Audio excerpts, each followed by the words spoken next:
در سوره توبه میگه که فإن تابوا و آمنوا و اقاموا الصلاة و آتوا الزکاة فاخوانکم دین. اگر مشرکین توبه کنن، نماز ادا کنن، ادای زکات کنن، برادرای شما میشن.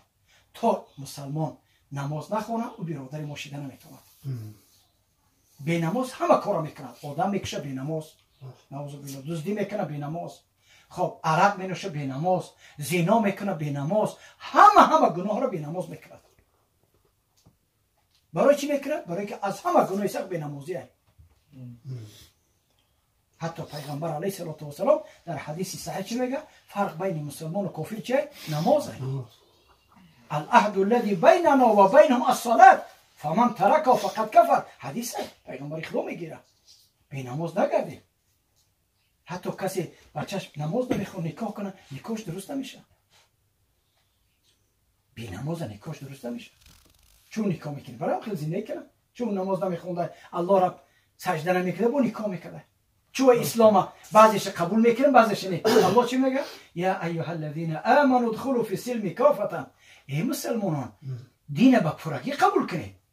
این خیلی که بعد نکاحش قبول کنیم و نمازش نه. با خیلی نمیشه که نعوذ بالله یا نماز بخونیم و با پرسیم بخوریم. خیلی نمیشه بخوریم. همه‌شو باید قبول کنیم. چیزی که الله گفته حلال درست بخوره بکو، چیزی که حرام گفته خدا و رسول نکوخی. یا ایها الذین آمنوا ادخلوا فی السلم کافة. الله میگه با پرگی اسلام قبول کنید. و همین اسلام برای ما فایده کو. هیچ محل اسلام نمیگه تو کاری بد کن. هیچ محل اسلام نمیگه تو خطا بکفون، خطا بکش، حرام میموری، جهنم میری. کسی خشم میکفونه دوزخی وای. حتی پیغمبر علیه السلام کسی خشم بکار بکشه در جهنم کار میتیشه، فقط خشم بکار زده کشتن میگیره. کسی خشم دار بکشه جهنم یک داری آتشی میتیه، خشم در همجا اویزم کردن میگیره. کسی خشم ایکو پرتاب در هم جهنم یک کو میتیشه، خشم پرتافتن میگیره. یعنی خشم با چیز انسان بکشه عذابش در جهنم هموه. پیغمبر علیه السلام خودکشی را جنازه نمیکرد. کسی خودش میکش جنازش پیغمبر علیه السلام نمیخوند. حتی قرضدار پیغمبر جنازش نمیخوند. میگو صلوا علی صاحبکم، خودتون بخونید، من نمیخونم. اولین سوالی که پیغمبر میکرد میگو این مرده چه خیلی مرده است، خودکشه نمیخوند. قرضدار نمیخوند. برای می الحمدلله رب العالمین اسلام الله سبحانه و تعالی برای فایده ما آفریده.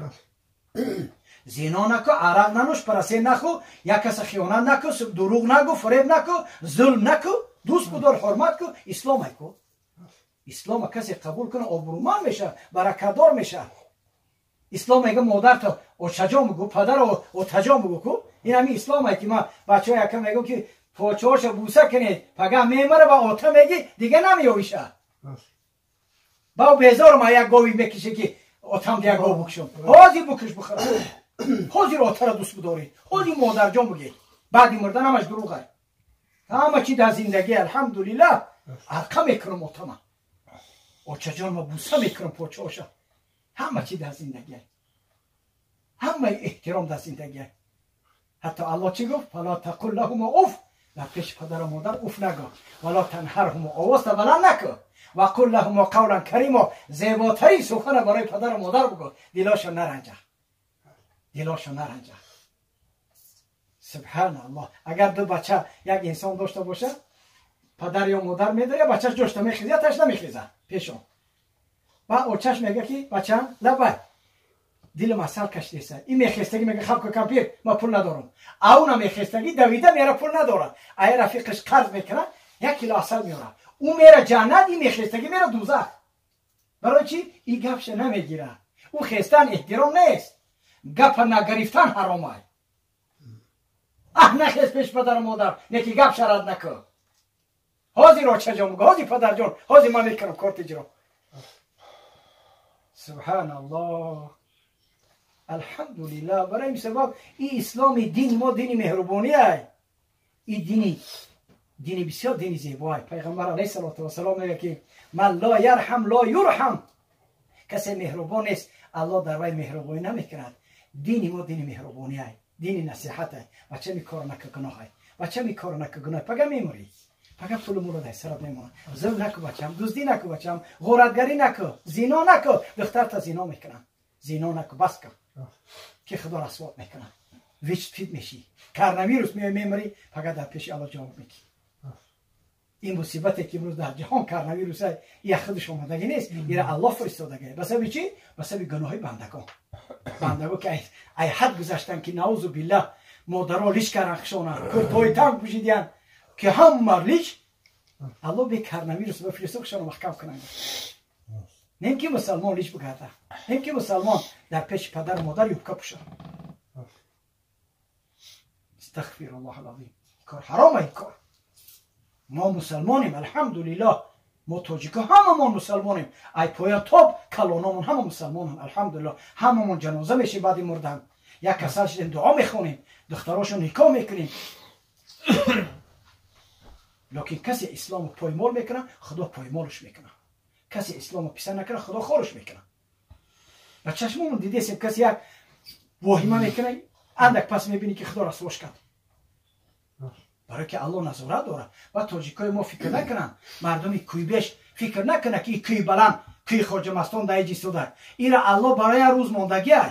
اگر زینا بسیار شد با همین راهوی میتیه و میاییم هموارش میکنن. این کوهای بلند تاجیکستان این خیلی الله نافریده ایره برای روزی مبادا آفریده که وقتی انسان ها که بی حد گناه کردن و امر معروف میان نقد میکنن.